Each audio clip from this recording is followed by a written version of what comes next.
like to call to order the August 25th, 2014 meeting of the Medfield School Committee. Tonight we're going to approve minutes from back in November, believe it or not. We have some new business relating to surplus equipment, a facilities update, and then superintendent's report, so a fairly light agenda. I was the acting secretary for the November 18th minutes. I have reviewed them and I move that they be approved as submitted. All in favor? Aye. Dr. Martha? Thank you, Mr. Chair. So our first item, surplus equipment. We have 41 old televisions in their stands at the high school that the teachers are no longer using, and they're taking up space in the classrooms because of all the technology that we have now with Apple TVs and one-to-one, that teachers aren't using the monitors anymore. They're 32 or 36-inch monitors with the huge backs on them, the real heavy ones. So in order for us to dispose of them, they first need to be declared surplus by the school committee. So we have a company lined up that will come in tomorrow, actually, if you approve, and take those out. We need to pay $10 per TV to remove those and to recycle them. And then the same thing, we're going to recycle the stands for metal. So they're about 11 to 12 years old, again, not being used. And part of it is what the high school staff has told us. It's a safety issue because they are those ginormous old TVs that are heavy, and they're up on top of the stand, they're top heavy, so that was a concern as well. So we'd like to dispose of them, but we also first like to ask you to declare them as surplus first. You don't need the stands for anything else? So that was some of the conversation we had. I think we're gonna keep some of the stands, Okay. because I think some of the teachers use them to put their computer printer on, other things. Yeah. But others that don't do that, they're pretty big. Yeah. So they're taking up Space. space Yeah. and not being used wisely. So. Any other questions? Is there a motion to declare the equipment described by the superintendent as surplus?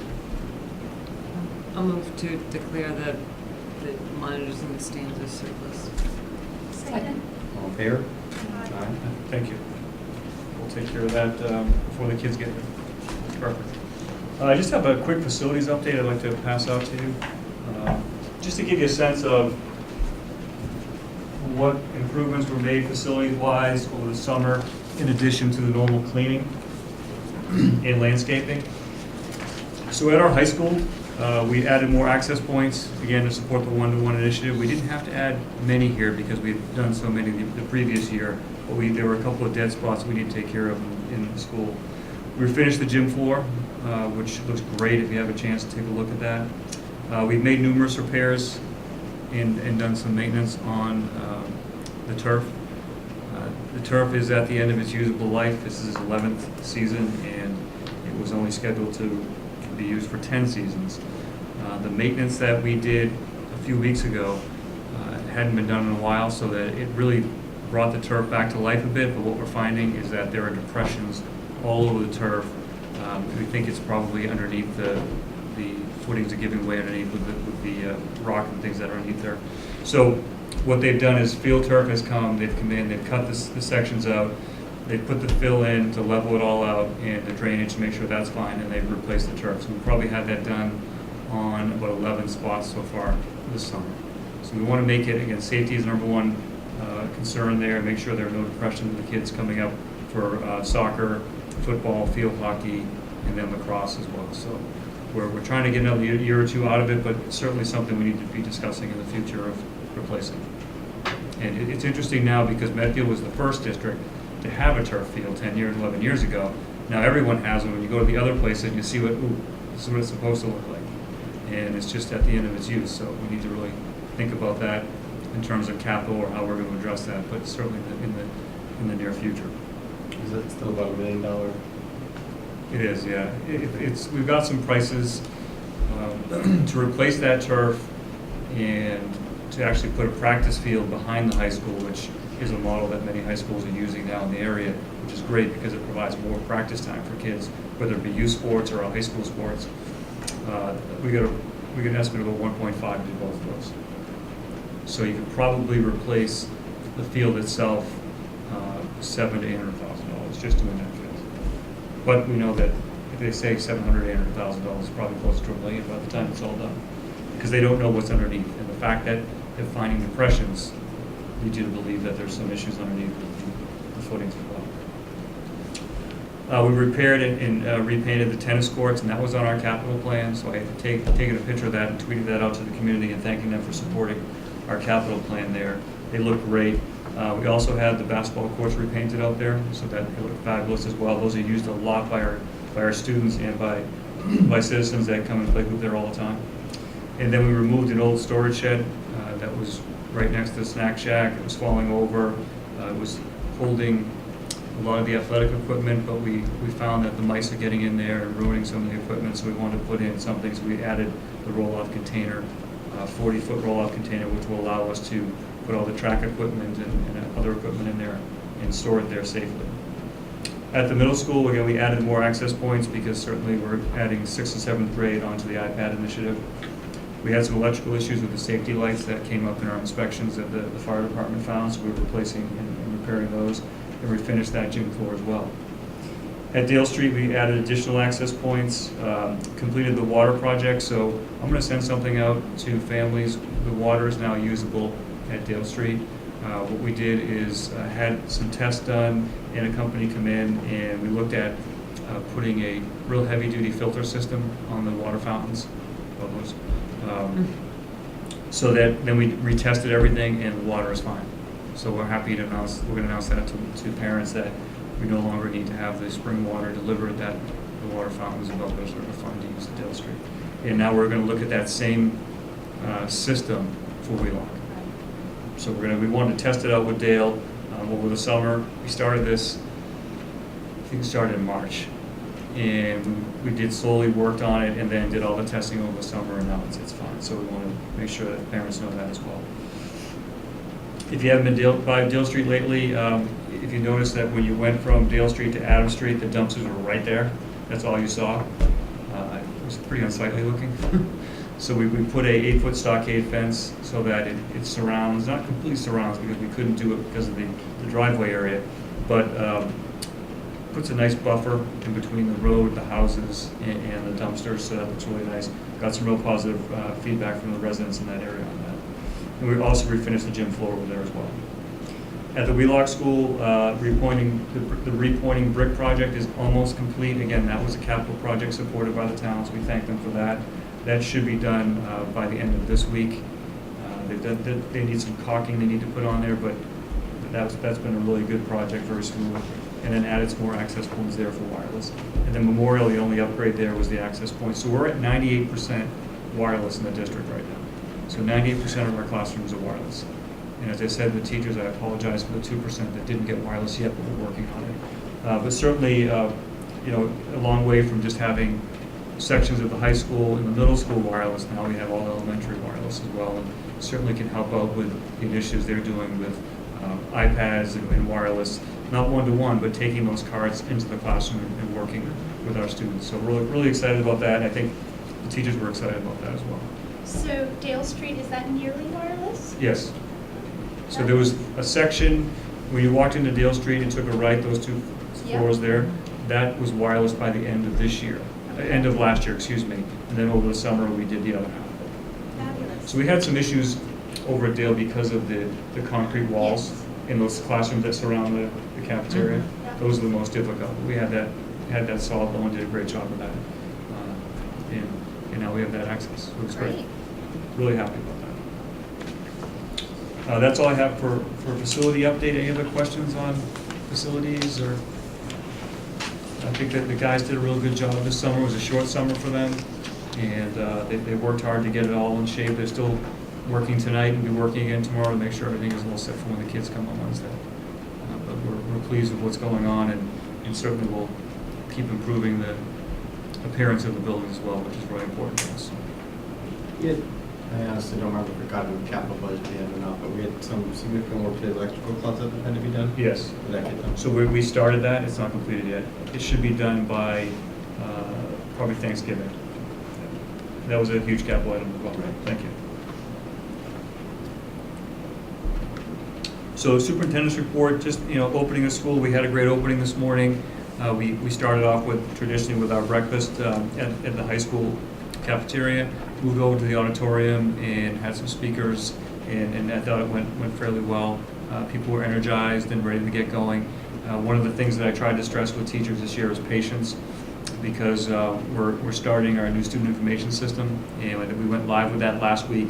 Teachers receive training today and tomorrow, and when you're used to using one system for so long, and you have a new system in place, it can be frustrating. So teachers did great. I stopped by 2 or 3 of the trainings today, and our teachers were on the mark, but it's just certain things. There's going to be bugs in a new system, and I just wanted them to really focus on having patience with themselves and with each other. So many of our teachers want to do the right thing and do it well the first time. It's just not going to happen with us. So I asked them to, instead of making a goal of proficiency for days, make it for weeks, because it's going to take that long to get ready for that. And then that went extremely well today. Tomorrow, elementary will be trained on taking lunch counts and attendance and all that. It's just a very, very different system for folks. The other piece is Google. So we've gone to Google. We've migrated all of our emails from Google, from our old system, First Class, to Google. Again, it's different. It won't take them very long to get used to that. Those that were on it over the summer are probably already used to it. But if you didn't check your email over the summer, it takes a few days to get used to it with Google. So again, patience. And then EdEval, our second year. Remember when we did EdEval implementation last year, only half of our staff were involved in that process. Now the second half are involved this year. So again, it's a whole new group of teachers that will be involved in that process. There's bumps in the road, just patience, we're all in this together. And I think that was really the theme that we tried to promote today, and the principals are promoting that today, and again tomorrow is to have patience. But all in all, great opening. We're really looking forward to our kids coming on Wednesday. The halls have been quiet too long, so we're ready for the kids to come back. The Wheelock boiler replacement, we had a conference call a couple weeks ago with Town Administrator Mike Sullivan, Michael LaFrancesca, and myself, met with on a conference call with MSBA. We tried to nail down the timeline. They wanted to know when we could expect getting the full allocation of funds from the town for the project. And we looked at the timelines, and once you are approved at the MSBA meeting, you have 90 days from that date to get the full allocation. We're scheduled to meet with MSBA the last Wednesday of January, and if we are approved at that meeting, then I think Mike Sullivan, and we talked a little bit about it, the best case would be to have the warrant at town meeting is where that gets appropriated. So we have a better sense of what the cost is going to be for the project. So if we did it, if we were approved at the end of January at MSBA and then had a February special town meeting, we wouldn't really have a set number of what it would be. But with January MSBA and April town meeting, that gives us time to get some bid specs out and get some feedback from vendors to see how much it's actually going to cost, which will give us a better idea at town meeting to let people know, hey, it's going to be $300,000, it's going to be $200,000, it's going to be $400,000. It gives folks a better sense of what they're voting on instead of, well, it could be up to this amount.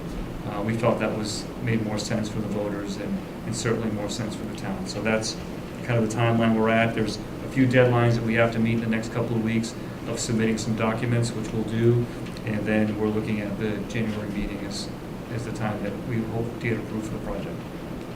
Will that require debt exclusion? One of the things that Mike was talking about is doing it without a debt exclusion, maybe using free cash to allocate that instead of doing a debt exclusion vote. Because I know there's a debt exclusion vote for the public safety vote. I think that was one of the reasons why we're looking at annual town meeting, because it wouldn't muddy the waters of public Right, safety. but if it did, I presumably would want to do it before. Right. At the end. Correct. And that's all I have for our report today. This is the time of our meeting we set aside for public input. Going once, twice, sold. Dr. Martin, you want to cover future agenda? Sure, so we have some ratification votes coming forward. Teacher contract, cafeteria contract, secretary, and custodial maintenance. We'll look at the FY16 budget timetable. I know we tend to get into that in October, but we'll get a real good sense of what we're going to do next year in terms of the budget process. We'll give you an end of FY15 budget report. Michael's worked real hard this summer on developing a new process and a new organization of the budget. I think is going to be more user-friendly for you, and I think that's something we're looking forward to. And then, like we did last year, we'll have all the principals at the September 15th meeting to give an open report of how the first couple of weeks went through this school year. So I'm looking forward to that. Just a couple of things, if I may, Mr. Chair.